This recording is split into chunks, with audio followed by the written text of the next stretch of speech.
Bom dia, gente. Paz. Eu fiquei envergonhado há pouco ali que veio uma irmã e falou assim para mim: poxa, eu já sei quando você vai pregar. E eu falei: mas eu não falei para ninguém. Ela falou: quando você põe calça. Eu falei: como assim? Você bota a calça, eu sei que você vai pregar.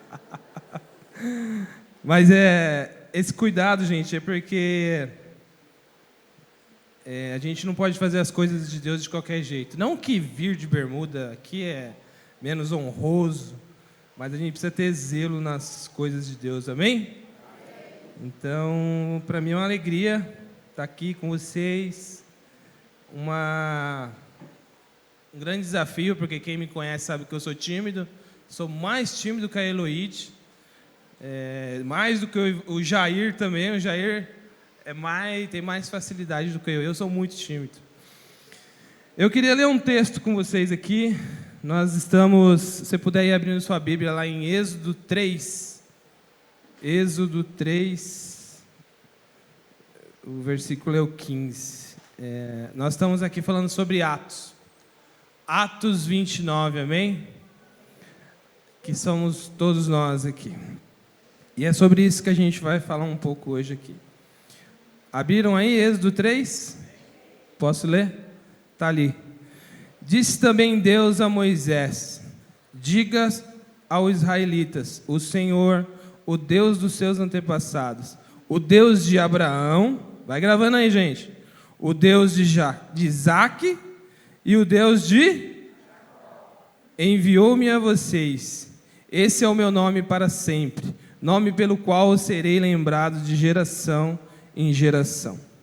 Tem mais um texto aqui que a gente vai ler. Se você puder abrir lá em Mateus 9.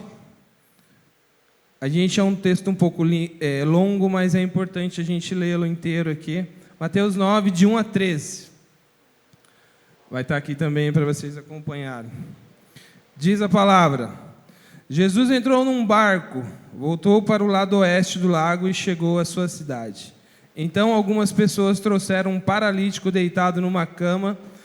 Jesus viu que eles tinham fé e disse ao paralítico: coragem, meu filho, os seus pecados estão perdoados. Alguns mestres da lei começaram a pensar: este homem está blasfemando contra Deus. Porém Jesus sabia o que eles estavam pensando e disse: por que é que vocês estão pensando essas coisas más? O que é mais fácil dizer ao paralítico: os seus pecados estão perdoados, ou levante-se e ande? Pois vou mostrar a vocês que eu, o Filho do Homem, tenho poder na terra para perdoar pecados. Então disse ao paralítico: levante-se, pegue sua cama e vá para casa. O homem se levantou e foi para casa. Quando o povo viu isso, ficou com medo e louvou a Deus. Grava essa parte. Por Deus dar esse poder aos seres humanos. Continuando, 9. Jesus sai dali e no caminho viu um cobrador de impostos, chamado Mateus, sentado no lugar onde os impostos eram pagos. Jesus lhe disse: venha comigo. Mateus se levantou e foi com ele. Mais tarde, enquanto Jesus estava jantando na casa de Mateus, muitos cobradores de impostos e outras pessoas de má fama chegaram e sentaram-se à mesa com Jesus e os seus discípulos. Alguns fariseus viram isso e perguntaram aos discípulos: por que é que o mestre de vocês come com esses cobradores de impostos e com outras pessoas de má fama? Jesus ouviu a pergunta e respondeu. Igreja de Atos, presta atenção nisso. Atos 29. Os que têm saúde não precisam de médico, mas sim os doentes. Vão e procurem entender o que diz esse trecho das Escrituras Sagradas. Eu quero que as pessoas sejam bondosas e não me ofereçam sacrifícios de animais, porque eu vim para chamar os pecadores e não os bons. Amém? Você crê que tem uma palavra aqui para você? Baixe sua cabeça um pouquinho, vamos orar. Pede para Deus falar com você. Pai, a palavra é tua, Senhor. Tu é a palavra, Senhor. Tu é a palavra. Revela-te aqui nesta manhã, Senhor, aquilo que o Senhor quer falar com cada um aqui. Conhece cada coração, Ele sabe exatamente como cada um de nós estamos, o que necessitamos. Por isso eu te peço, Pai, nesta manhã, fala com cada um de nós aqui, Senhor, para a glória do Teu nome, em nome de Jesus. Amém? O tema aqui desse retiro é sobre Atos 29, a continuidade da igreja. E eu queria pensar com vocês um pouco aqui sobre algo que sempre tem me questionado, me colocado à prova, inclusive no ano de 2020, quando nós estivemos aqui pela última vez, depois de eu ministrar, eu achei que eu tinha sido, entende a expressão assim, tinha sido conseguido falar o que eu falei, que eu precisava falar. Mas um amigo veio e me deu um abraço e falou assim, olha, sabe lá de onde você saiu? Ficou um monte de gente lá ainda. Tem um monte de gente lá ainda. E a gente precisa voltar. O tema de hoje é onde eles estão. Onde eles estão. E aí você pensa, de quem que você está falando, Marcelino? A igreja, gente, a igreja está ficando esquisita, sabe? A igreja está ficando estranha. A igreja hoje é a igreja dos perfeitos. A igreja hoje não tem espaço para os malucos. A igreja hoje não dá um espaço para os rejeitados. A igreja de hoje tem tratado com indiferença o que a sociedade chama aí de a escória da sociedade. Que às vezes até nós mesmos falando dessa maneira, né? Existe uma escória. E sabe o que é incrível isso, gente? Que talvez alguns de nós já estivemos lá. Talvez você já esteve lá naquele buraco, né? Gostei muito do que a pastora falou no primeiro dia, que tem muita gente lá no meio dos escombros. Você sabe disso, que tem muita gente lá ainda? Tem muita gente lá. Tem um grupo de pessoas, gente, que eu queria listar ele aqui, e você não se identifica, tá? Porque eu acho que se a gente fosse se identificando, é provável que todos nós aqui teria que levantar a mão. E a igreja de Atos 29 não pode ser escrita, essas linhas, sem essas pessoas. Por exemplo, tem um grupo hoje, né, de pessoas meninas que talvez engravidaram, né? Alguns dizem, né, foi um acidente. Eu queria dizer que não foi um acidente, Vanderlei. Quando sua mãe engravidou, Deus pensava nesse dia já. Tem um grupo de jovens aí que, talvez por descuido, né? E alguns dizem, poxa, mas não precisava ser assim. Deus tinha um plano para isso. Tem um grupo de pessoas que talvez não foram reconhecidos pelos seus pais. Não vai levantando a mão não, senão você vai ter que levantar 15 vezes, viu, gente? Seu pai, sua mãe. Essa semana eu conversava com uma pessoa aqui, ele disse que, muito pequeno, ele foi separado da mãe dele. Gente, como é difícil isso. Talvez você jovem, né, talvez por um descuido, novamente digo isso, você engravidou, mas você não sabia que você estava carregando ali um projeto de Deus, amém? E a igreja tem dificuldade de trazer essas pessoas. Tem um grupo, gente, não se identifica, tá, pelo amor de Deus, que está aqui, gente, que já usou drogas, que já foi alcoólatra, que já teve bebida na sua vida, né?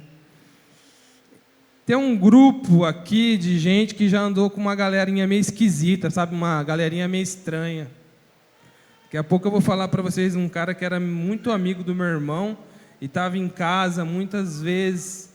E essa galera, gente, esses rejeitados, eles se envolveram com pessoas erradas e alguns talvez se perderam, foram talvez até presos. E eu tenho um fornecedor, ele fornece para mim hoje o melhor produto que eu tenho. No melhor tempo, no melhor custo. Incrível isso, pai. E eu fui lá ver o que ele tinha, vai. E eu cheguei lá, o trabalho dele dificílimo, vai. Dificílimo, assim. As condições que os funcionários trabalhavam eram complicadíssimas. E eu perguntei para ele, falei, qual que é o segredo? E essa galera toda trabalhando? Ele falou para mim, ele falou, Marcelino, você não sabe de nada. Eu falei, o que foi? Ele falou, são todos ex-presidiários. 10 pessoas ex-presidiárias lá na empresa dele. Falou que eles não perdem um dia de serviço, gente. E a gente, crente, dando mau testemunho. Um homem que decidiu dar uma oportunidade para pessoas que se perderam. E a igreja de Atos parou de fazer isso, gente. A igreja de Atos deixou de fazer isso. Talvez você teve o fim do seu casamento. Como a igreja hoje tem dificuldade de lidar com essa galera, né? Que por algum motivo o casamento não deu certo. Conversava com uma pessoa e ela temia pelo fim do casamento, que ela não saberia como a igreja ia aceitá-la, gente. Eu vi um testemunho de um pastor que ele reconheceu que ele havia traído a esposa dele. E ele era alguém de muita relevância. E ele diz ali que ele, consciente do pecado dele, a igreja o afastou, os irmãos se afastaram dele. E ele disse que, após muita conversa com a esposa, com os filhos, ele disse que a esposa o perdoou. Diz que os filhos ali haviam perdoado, mas a igreja não perdoou, gente. Como que pode isso? A igreja não consegue hoje liberar um perdão. Talvez você, ou você conheça alguém também que é meio conhecido como trapaceiro, meio como enganador, mentiroso. Esse aqui é um grupo de pessoas, tá, gente? Que a igreja hoje tem dificuldade de tratar. Talvez, nós temos aqui no nosso meio aqui pessoas muito bem-sucedidas, né? Mas talvez você conheça alguém que faliu, gente. Como a igreja tem dificuldade de trazer para perto? Porque a gente quer estar perto de quem está bem, né? Talvez você fique até questionando, gente, Deus, não sei quem já fez isso, eu já fiz isso, questionando Deus acerca de onde nasceu. Fala, poxa Deus, mas eu tinha que nascer nessa família. Eu dei uma estudada aqui em Guará, gente, e eu acho que se a gente tivesse a chance de sentar com Deus lá, e fosse morar aqui em Guará, a gente falava assim, Senhor, coloca eu numa família ali que mora ali no Jardim Panorama 1 ou 2, ali nos residenciais das Hípicas, é isso? É lugar bacana ali? Agora ninguém quer vir lá da onde o Vair veio, gente. Mesmo lugar, olha lá, vizinha. Eu conversei com uma jovem aqui, ela me disse assim, gente, não vai pro Potim. Gente, foge do Potim. E a igreja quer o quê? A igreja de hoje está querendo só a galera dos residenciais, o favelado. Diz que Potim é uma cidade já, né? Mas morar lá onde o Vair nasceu, como que é o nome lá? Alto das Almas, gente. Que dificuldade, gente. Imagina, você com Deus e Deus falando, você vai lá para os Altos das Almas. Eu lembro um vídeo que eu vi de um jogador, ele acertando ali, cadê o jogador nosso aqui? Diz que ele estava junto com Deus ali. E ele falou, ó, Deus, eu quero ir ser jogador. Prepara um time para mim. E Deus falou, tá, pá. Aí ele, puf, cai lá no Vasco. Aí ele falou, meu Deus do céu, no Vasco, eu mirando o Barcelona, Real Madrid, cai lá no Vasco, gente. E é engraçado, parece engraçado, mas a gente já questionou Deus acerca disso. E eu queria dizer que não tem como nós escrevermos o livro de... O capítulo 29 ali, sem colocar esses aqui, que meninas que engravidaram, de pessoas que se perderam nas drogas, de pessoas que se envolveram no crime, de pessoas que por algum motivo falhou. A igreja hoje quer colocar só a galera, os perfeitos, né, gente? E nós ficamos estranhos, gente. Galera, a igreja está esquisita. Hoje eu ia ministrar, e quando eu estava fazendo minha mala lá, eu peguei uma camiseta que eu ia pôr hoje, gente. Tinha planejado de pôr ela hoje. Eu vou pôr, né? Só que eu lembrei que a camiseta tinha uma marca, né? Uma marca, até boa, viu, André? Graças a Deus por isso.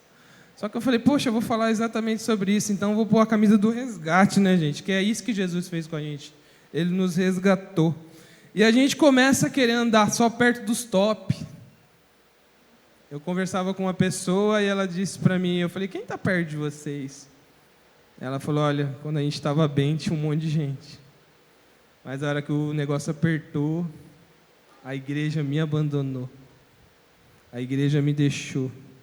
E nós, igreja, hoje, nós temos muita dificuldade de aceitar os malucos. Tem alguns de vocês aí que já foi maluco, gente. Estava falando com o Oswaldinho ali, o Oswaldo era maluco, gente. Ele está em tratamento ainda. Mas era maluco. É. Nós hoje temos dificuldade de lidar com os rejeitados, com os esquisitos, gente. Esses dias lá em casa a gente estava conversando e um jovem falou, olha, lá na escola quem usa esse tênis aqui, a gente mete bica na bolsa do cara. Eu falei, gente do céu, que negócio doido é esse? Porque eles são esquisitos, são diferentes. Olha uma dificuldade, um grupo hoje que tem uma dificuldade imensa dentro da igreja, os pobres, gente. Porque na verdade a gente tem que olhar aqui, a gente é rico. Amém? Perto do sertanejo, nós somos todos ricos. Lá não tem nada, gente. E esse grupo tem dificuldade hoje. Esses aqui são os esquisitos que a gente chama, né? E nós queremos ficar só perto dos top. Eu vou contar um pecado meu aqui. Um dos, né? Eu lembro que a gente começou, nossa família, a andar um tempo com uma galera, uns amigos muito queridos. A gente saía junto, comia junto, brincava junto, viajava junto, né? E aí um dia, nós juntos ali, alguém do grupo definiu que nós seríamos os plus. Os plus. Eu falei, plus?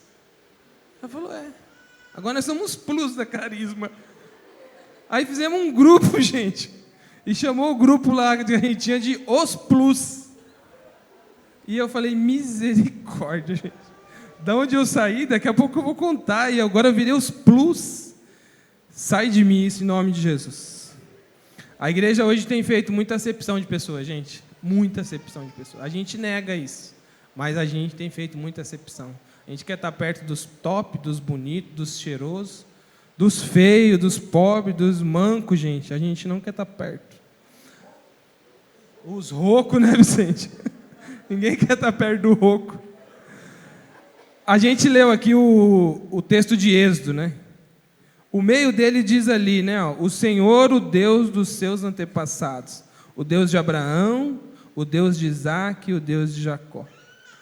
Quando a gente lê esse texto, a gente se depara com algo que nos leva a pensar. Por que Deus colocou esses três camaradas na mesma base ali, gente? No mesmo nível? Quando a gente fala de Abraão, é fácil, né, gente? Abraão era o cara.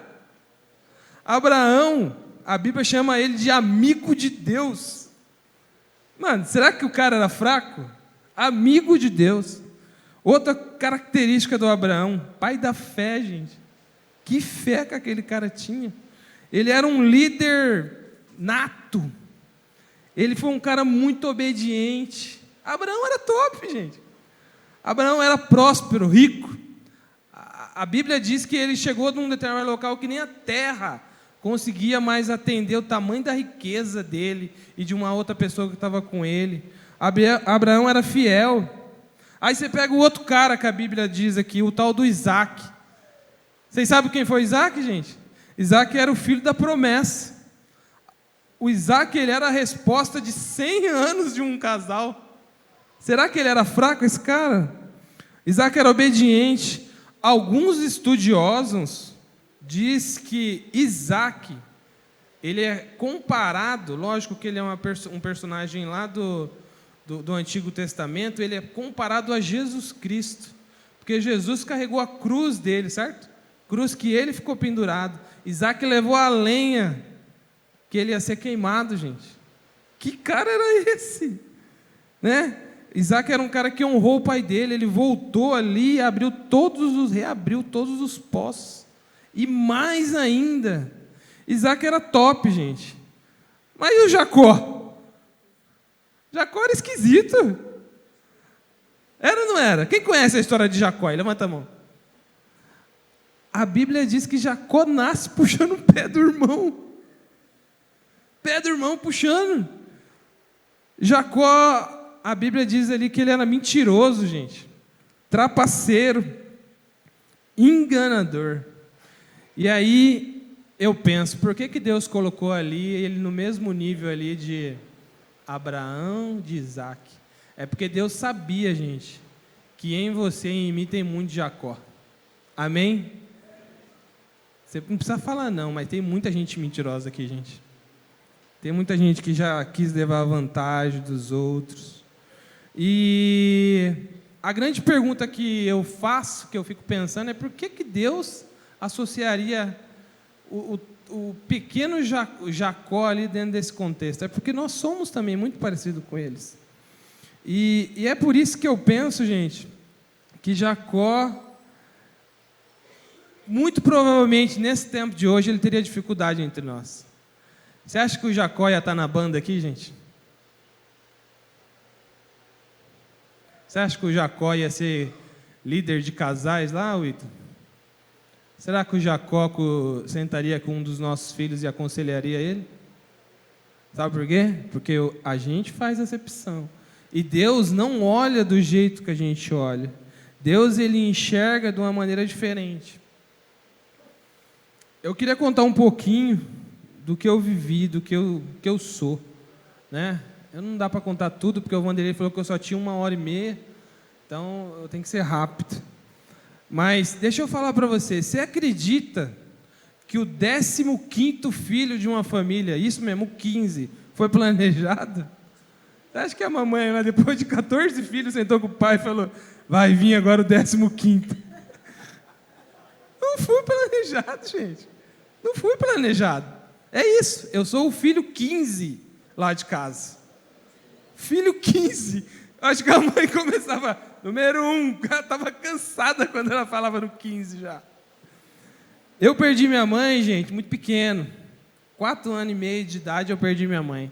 E quem viveu aqui sem mãe sabe o homem difícil ter uma mãe. Por isso eu digo para vocês, filhos do Atos 29, valorize sua mãe. Valorizem a mãe de vocês, que vocês não têm ideia do quanto ela é importante. Meu pai, gente, infelizmente, eu entendi esses dias, conversando um pouco com a minha mãe, por que o meu pai foi a pessoa que ele foi. Muito por conta do meu avô. Meu pai copiou e foi o que o meu avô foi. Só que em mim isso parou, gente. Eu não vou ser igual ao meu pai foi. Eu vou ser diferente. Meu pai, para você ter uma ideia, gente, ele perdeu nossa casa jogando baralho, gente. Como é que perde uma casa de uma família com um monte de filhos jogando baralho? Esse é meu pai. E é engraçado que hoje eu tenho uma família. Hoje eu tenho filhos, né? Hoje eu tenho a alegria de ter a Bela como filha, minha bebezinha. Hoje eu tenho a honra de ser pai do Samuel. Esse cara é incrível, gente, né? Mas o que o meu pai não foi para mim, eu vou ser para eles. Meu pai, como eu disse, ele foi alcoólatra. E eu decidi que na minha casa não vai entrar bebida, gente. Não vai entrar. O livro de Atos 29 lá em casa é sem bebida. Quando o texto falava assim, eles sentavam e tomavam vinho, eu falava assim, nós senta lá e toma suco. Amém? É isso que eu vou escrever. Ainda muito pequeno ali, os meus irmãos, que eram muito depois da morte do meu pai, da minha mãe, o meu pai, nós morando numa comunidade muito simples, é o Alto das Almas lá de Osasco, gente. Nós morando ali, tinha um cara lá que ia muitas vezes em casa. Eu não...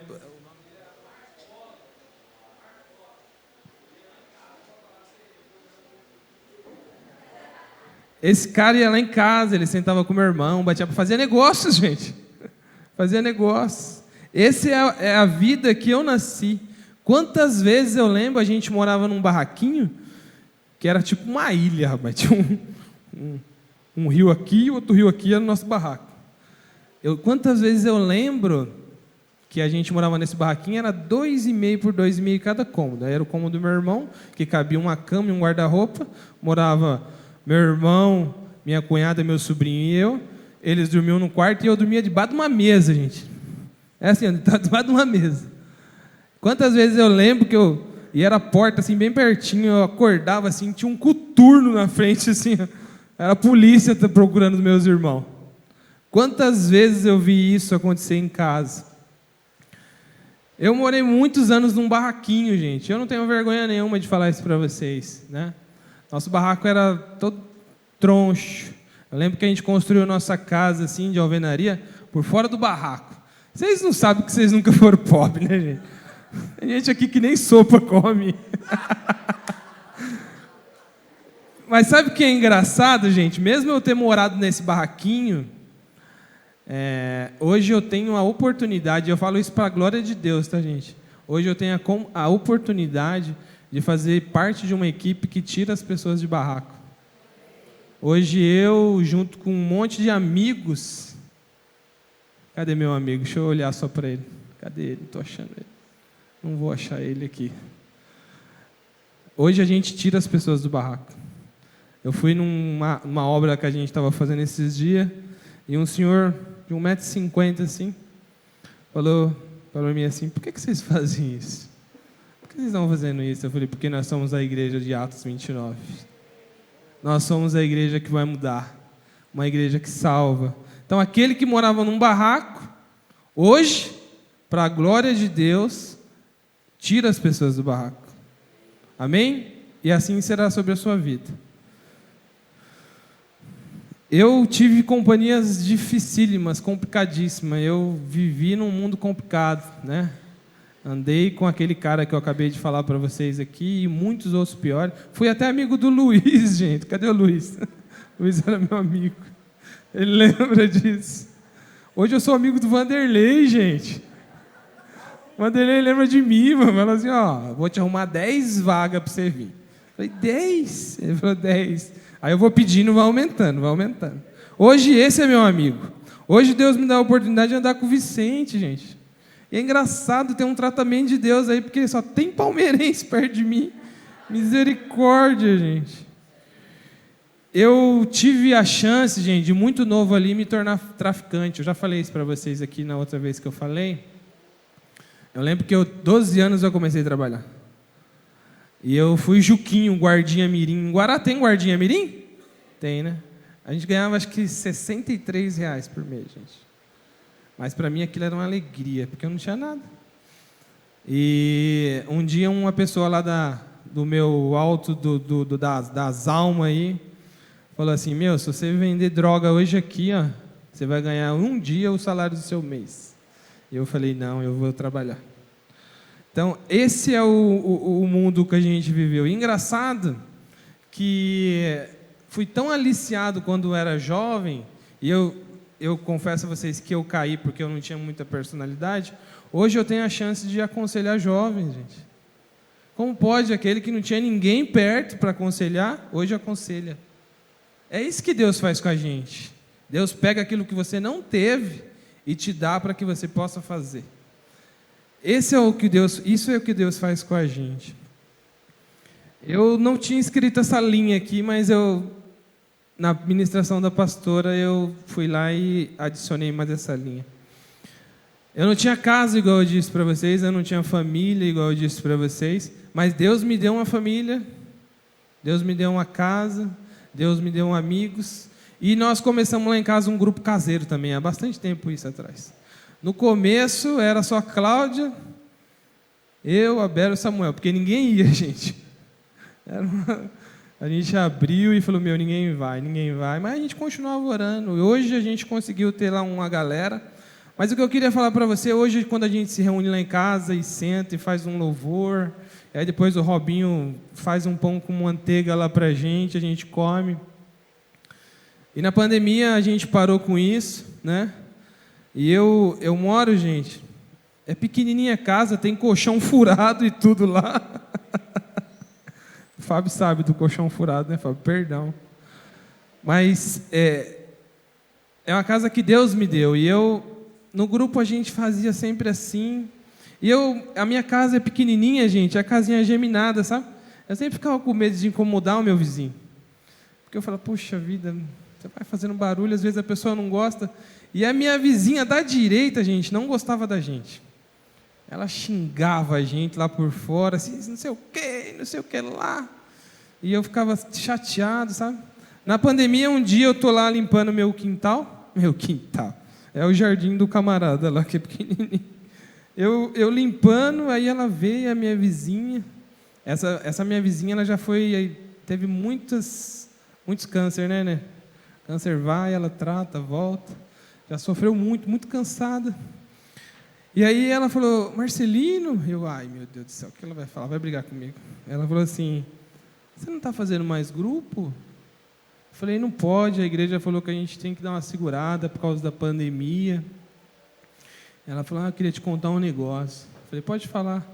Ela falou, sabe quando você fazia aquelas reuniões aí com seus irmãos e tal? Eu falei, lembro. Perdão a gente pelo barulho, né? Ela falou, eu queria te falar algo. Aquele foi um tempo que eu estava passando por quimioterapia muito pesado. E quem já passou por isso sabe o quanto é pesado mesmo. E ela falava, toda vez que vocês cantavam, tocavam, a dor ia embora. A dor que eu sentia era o único momento que eu podia levantar e tomar um banho. Quando vocês oravam, eu ficava com o ouvido na parede para ver o que vocês falavam. Sua casa precisa ser aberta, meu irmão. Sua igreja de Atos 29 precisa escrever lá na sua casa. Talvez um vizinho seu está gritando lá, pedindo socorro, e você precisa abrir a sua casa. E para mim é complicado falar sobre isso, porque eu fico assim até meio constrangido, sabe, gente? Eu sou meio tímido, igual eu disse para vocês. Eu venho aqui, a pastora Eloíde, gente, fala que com 22 anos, eu estou falando que o nosso grupo é agora, talvez eu estou com quase 40 que aconteceu isso. Ela fala que com 22 anos de idade, ela estava fazendo grupo, 40 pessoas sendo batizadas. O pastor Vanderlei fala que com 16 anos estava pregando de terninho de crochê. O Bruno, gente, foi o tempo todo crente, gente. E eu, com 20 e poucos anos, estava fazendo ligação para as pessoas pedindo 5 mil reais.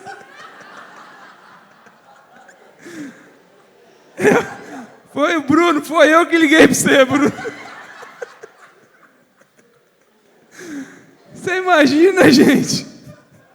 A gente chega aqui e encontra um cara que a gente ligava e nem conhecia direito.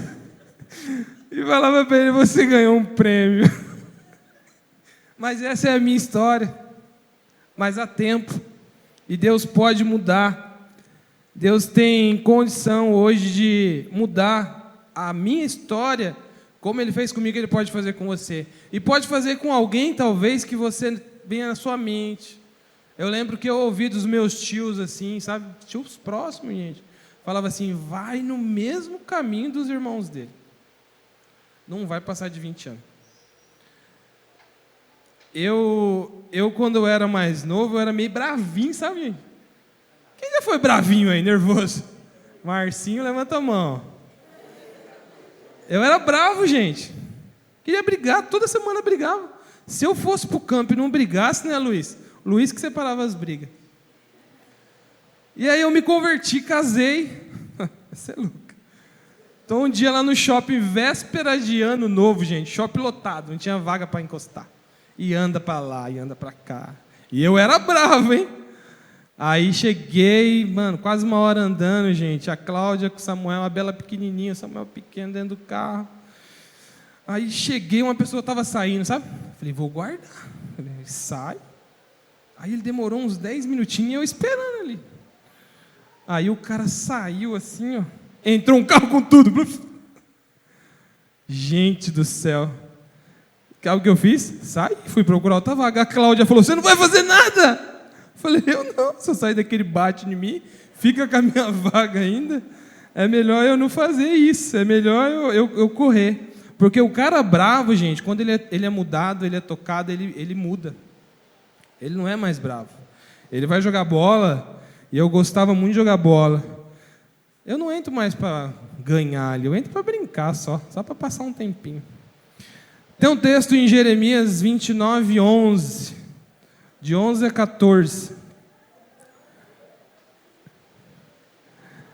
E eu queria que vocês gravassem isso, porque Deus mudou minha vida, e esse texto é um texto que fala muito sobre isso. O texto diz assim, ó, Jeremias 29, de 11 ao 14, diz assim, ó, porque sou eu que conheço os planos que tenho para vocês, diz o Senhor, planos de fazê-los prosperar e não lhe causar dano nenhum, plano de dar-lhe esperança e um futuro. Então vocês clamarão a mim, virão a orar a mim, e eu vos ouvirei. Vocês me procurarão e me acharão. Quando? A igreja de Atos tem que estar nesse tempo aqui, gente. O Atos 29 tem que ser nesse momento aqui, ó. Quando nós buscarmos Ele com todo o nosso coração. E Ele diz que Ele deixará ser encontrado por vocês, declara o Senhor. Deus sempre teve plano na minha vida, gente. O cara que saiu de onde ele saiu e hoje tem a oportunidade de contar uma história diferente. A igreja de Atos precisa mostrar isso, gente. As pessoas precisam olhar para vocês e falar, algo aconteceu naquela vida.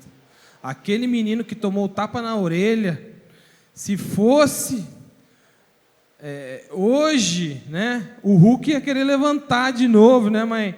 Não, mas mudou. Hoje a gente é diferente.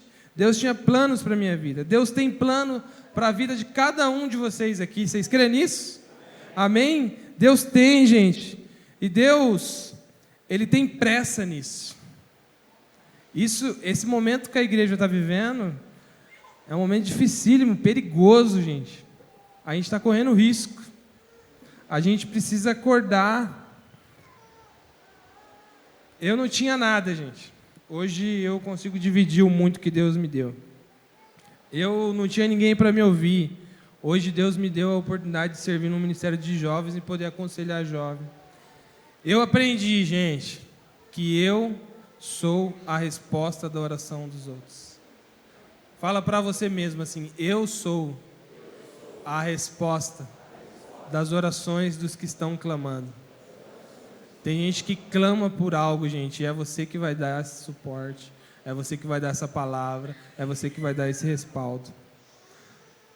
A igreja de Atos 29, ela precisa ter uma característica muito forte.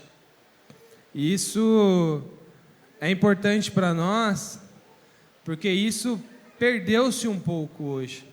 A igreja, ela confundiu aquilo que Jesus disse para nós. Jesus disse que nós seríamos sal da terra e a igreja hoje, eu acho que ela é o microfone do mundo, gente. A voz do mundo. Nós não viemos aqui para falar. Nós viemos aqui para dar sabor na vida das pessoas. Nós viemos aqui para as pessoas ver algo diferente em nós e fazer aquilo que aconteceu com a pastora Eloíde, de alguém falar assim, o que está acontecendo lá na sua casa? Você entende? A gente precisa ser essas pessoas. E nós precisamos, então, ser a luz do mundo. Por quê? Porque tem muita gente lá nos escombros ainda.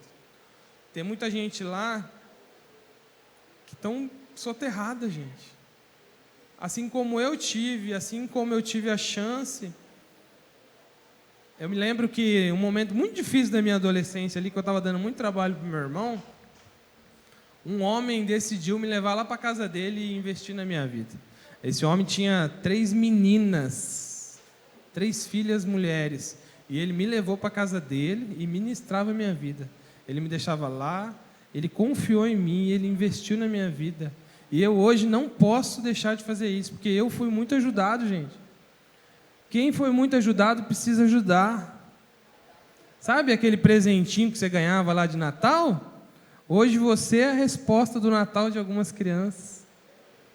Eu fui lá no sertão, gente, e eu entrei em casas lá e eu vi aquele saquinho de presente que vocês mandaram. E as pessoas mandaram dizer obrigado para vocês. Porque talvez algumas crianças não teriam um Natal como foi. Então vocês precisam ser essa luz. Tem um texto em João 8. João 8. Está ali já. Você está mais rápido que eu, hein? Parece que eu te dei a cola. João 8, de 12 a 14, diz assim: De novo Jesus começou a falar com eles e disse: Eu sou a luz do mundo. Quem me segue nunca andará na escuridão, mas terá a luz da vida. Você é agente dessa luz, amém? Você é o que leva essa luz. Você precisa transportar essa luz. Tem pessoas que estão longe de Deus, numa escuridão tremenda, gente, e você precisa ser essa luz. Tem um outro texto em Mateus 5, de 14 a 16, diz assim, ó: Vocês são a luz do mundo. Não se pode esconder uma cidade construída sobre um monte. E também ninguém acende uma candeia e coloca debaixo de uma vasilha. Ao contrário, coloca num lugar apropriado e assim ilumina todos que estão na casa. Assim brilhe a luz de vocês diante dos homens, para que vejam as boas obras, glorificando o Pai de vocês que estás no céu.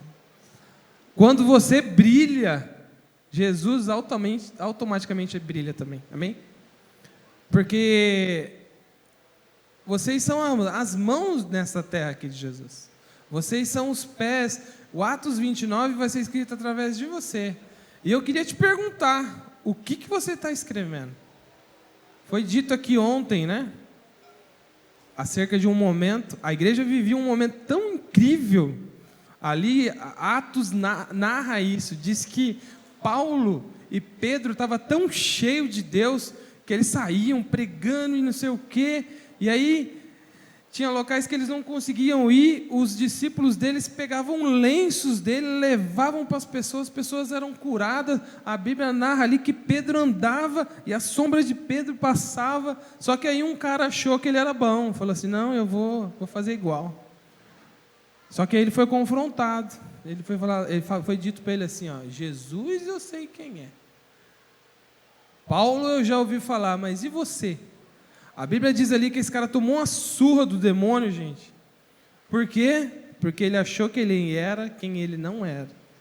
E isso é perigoso para nós. Em Apocalipse 2, 5 ali, eu li esse texto muitas vezes, gente.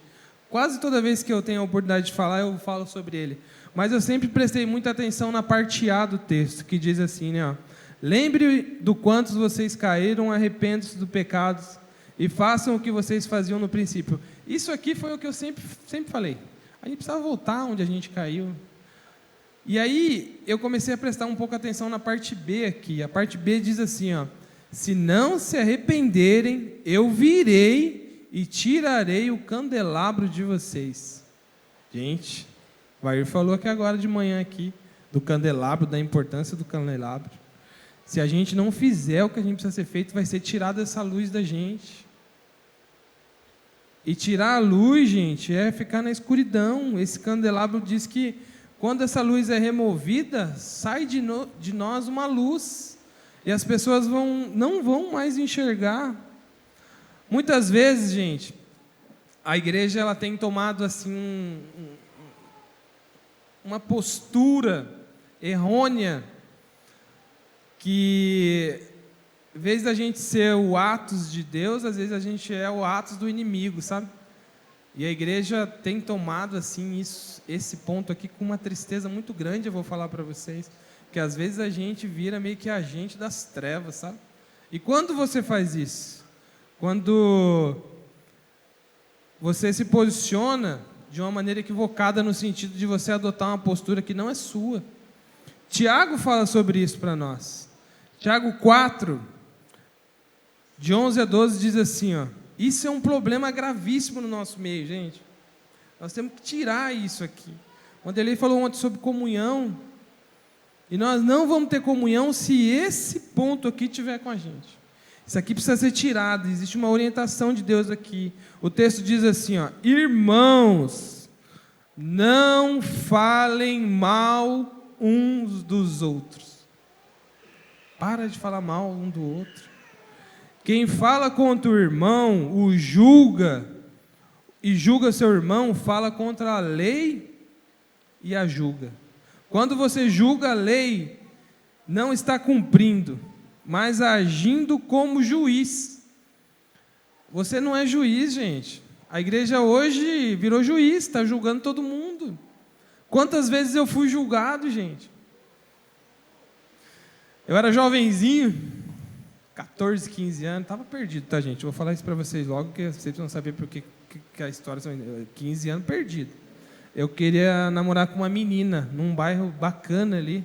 É lá onde o Valmir mora, hoje em Valmir. O Valmir mora em um bairro bacana, lá na Cidade das Flores, né? Cadê o Valmir? Lá, na sua rua ali. Tinha uma menina ali que eu gostava, gente. E eu falei, eu quero seguir certinho, Wanderlei, não vão dar errado. Falei para ela, eu quero conversar com seu pai. Ela falou, nossa, que homem. E eu com os meus 15 anos de Havaiana, pobre pra caramba. Aí marcamos, fui lá falar com o cara, cheguei, rapaz, um negrãozão. Cheguei, ele me recebeu no portão, não deixou nem eu entrar. Abriu o portão e falou, tudo bem? O que você quer? Eu falei, não, é que eu estou gostando da sua menina, quero ter um relacionamento sério com ela. Eu acho que o meu papel como homem é vir aqui pedir para o senhor, para a gente namorar. Ele falou para mim, onde você mora? Aí eu falei, lá no Alto das Almas. Ele falou, some daqui.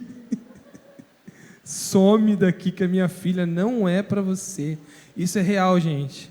Ela falou para mim, ó, sai daqui. Quando eu falei que eu morava no São Pedro, gente, ela falou assim, o cara falou, some daqui, minha menina não vai namorar com você. Não deixou eu falar mais nada. E eu carreguei um peso gigantesco. Nunca mais eu namorei até chegar a Cláudia, gente. Até chegar a Cláudia. A Cláudia deu um trabalho danado para eu levar ela no Alto das Almas, que eu tinha vergonha.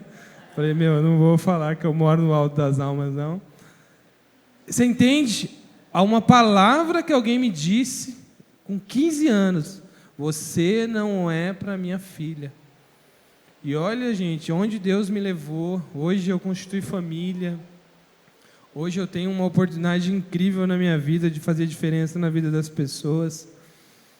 Mas o que a gente precisa ter, gente? Parar com esse posicionamento de julgar, sabe? A gente julga com uma facilidade muito grande.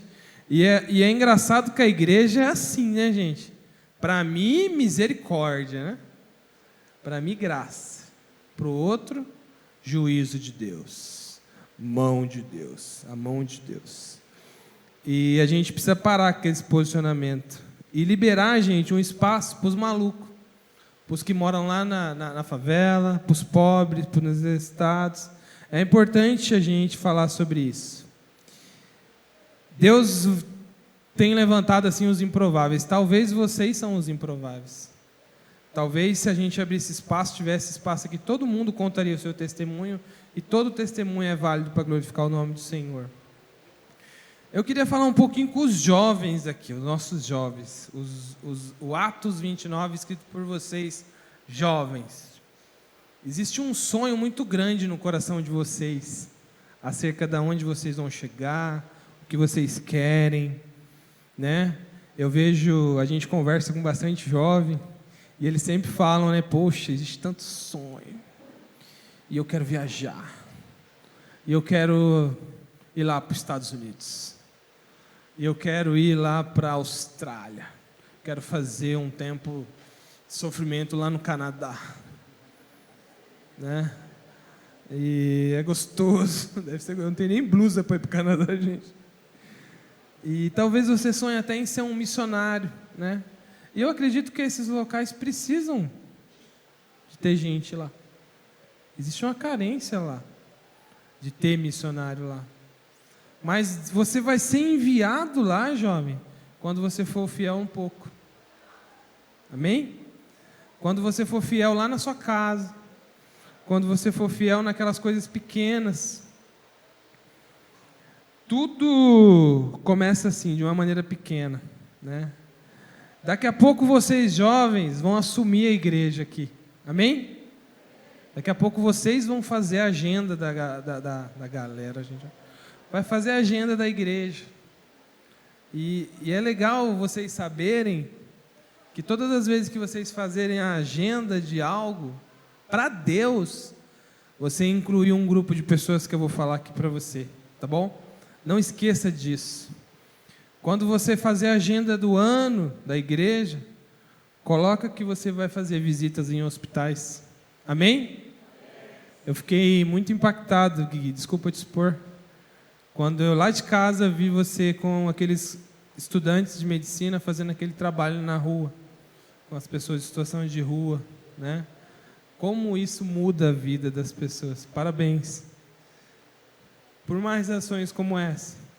Quando vocês jovens for fazer agenda, coloca uma visita lá num asilo.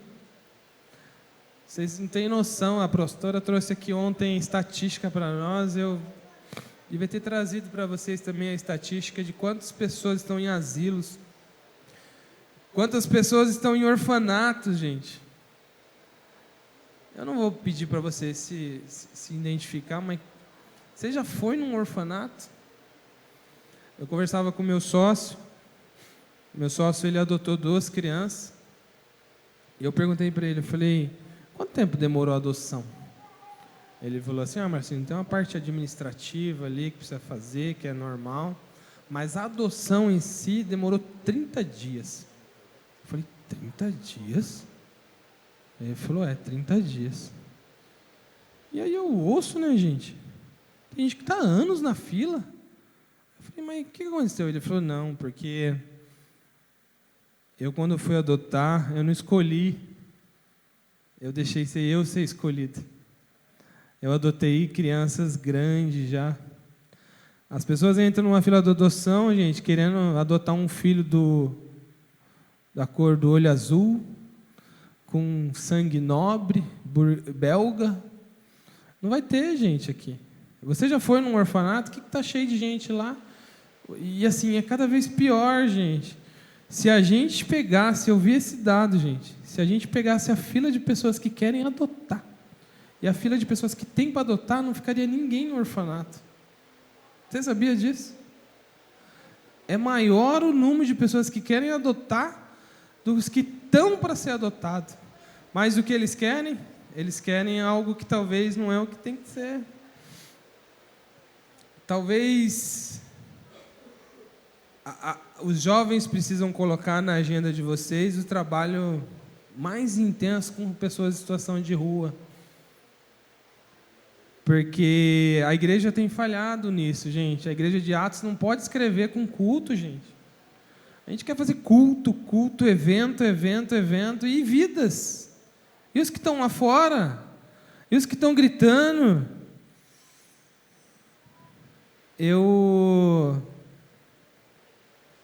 Quando eu estava fazendo essa escrita aqui, gente, esse pensamento que eu ia dividir com vocês, me veio muito forte no meu coração. E aqui eu fiquei sabendo, que sem querer a pessoa acabou comentando comigo, e eu não sei quem já fez esse trabalho de visitar pessoas que estão presas. Quem aqui já entrou dentro de uma cadeia, gente? 2, 3, poucos. Gente, Jesus disse, eu estive preso, e vocês não foram me visitar.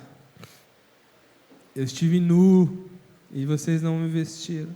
A gente precisa, gente, fazer visitas. A igreja antigamente fazia isso, Vanderlei. Tinha isso, não tinha? A igreja hoje parou. Visitar a Fundação Casa, gente, a FEBEM, né? Talvez você precise ir lá na Cracolândia entender. Um dia o Samuel foi com a gente, com a Cláudia em São Paulo. A Cláudia levou ele para fazer um passeio e passou perto lá. O Samuel assustou, falou, pai, mãe, o que é isso aqui? É um negócio doido. Existe isso, gente. A igreja de Atos 29 precisa socorrer essas pessoas. Talvez você precise ir lá para o sertão. Foi um malucão com a gente, para o sertão desse ano. Vou falar o nome dele aqui, mas ele é doidão, gente. Todo tatuado. Todo estereótipo dele assim, assusta um pouco a gente, sabe? E aí a gente foi numa visita, a gente chegou numa casa lá, é normal você entrar numa casa e ter imagem. Quando a gente entrou na casa, ele olhou a imagem e falou para a dona da casa: nossa, que imagem bonita que você tem. A mulher olhou para ele e falou: mas você é dos crentes? Ele falou: por quê? Ele falou: porque todo crente que entra aqui amaldiçoa a minha imagem. Senta que eu vou fazer um café para você. E ali ela abriu o coração para ele, entende? A igreja, gente, precisa ser dos malucos. Os malucos chegam onde a gente não chegou. Os doidos chegam onde a gente não chega. Tem muita gente, presa lá no meio daqueles escombros, aqueles prédios que caiu. O mundo caiu na cabeça de um monte de gente aí, e tem gente com a mãozinha esticada assim, e a igreja precisa socorrer. Assim como fizeram comigo, assim como fizeram com cada um de vocês aqui. A igreja hoje exige algum pedigree assim, que nem todos nós temos. E é estranho isso. Eu queria ler mais um texto com vocês, Romanos 10, de 12 a 15. Diz assim, ó: não há diferença entre judeus e gentios, pois o mesmo Senhor é o Senhor de todos e abençoa ricamente todos os que o invocam. Porque todos que aquele que invocam o nome do Senhor será salvo. Como, pois, invocarão aqueles que não creram? E como crerão aqueles que não ouviram falar? E como ouvirão se não haver quem pregue? E como pregarão se não forem enviados? E como está escrito: como são belos os pés daqueles que anunciam as boas novas. Vocês serão esses anunciadores, que vão anunciar as boas obras para os doidos, para os malucos. Para de querer andar com os top, gente. Jesus disse claramente lá no texto que a gente leu no começo: ele veio para aqueles que estavam doentes. E a gente quer andar no meio do são. Eu fui doente, gente, muitos anos. E alguém investiu, e hoje eu não posso deixar de socorrer essas pessoas. E a igreja tem tentado hoje, estranho isso, gente. A gente fica tentando pescar dentro do aquário do outro, sabe? Quem já pescou dentro de aquário aí, gente? Você vai lá na casa, vou visitar o irmão lá, chego lá, quero pegar o peixe dele, que ele cuidou, que ele que trata. A igreja precisa parar com isso. A pastora trouxe um dado para nós ontem. Quem lembra? Quantos bilhões de pessoas nós somos? 8. Quantas pessoas nunca ouviu falar de Jesus? São 37,5% de pessoas do mundo que nunca ouviu falar, sem contabilizar aqueles que já ouviram, mas por algum motivo se perderam. São tanta gente, a gente precisa parar de querer concorrer com a igreja, gente. Nós precisamos ser uma igreja atraente, uma igreja que traz para perto. A igreja de Atos 29 precisa ser escrita dessa maneira. Em Romanos 15, de 20 a 21, diz assim, ó: sempre fiz questão de pregar o evangelho onde Cristo ainda não era conhecido, de forma que não estivesse edificando sob alicerces dos outros, mas antes, como está escrito: hão de vê-lo aqueles que não tinham ouvido falar dele, e entenderão aqueles que não haviam escutado. Tem muita gente sedente aí fora, amém? A igreja de Atos precisa fazer diferença, gente. A igreja de Atos 29 precisa parar de querer ser top. Hoje os nossos cultos é meio estranho, às vezes a gente olha, a gente fica olhando um para a roupa do outro, sabe? E não tem nada a ver com isso, gente. A gente precisa ter um coração correto, um coração certo. Eu queria reler aquilo que a gente leu no começo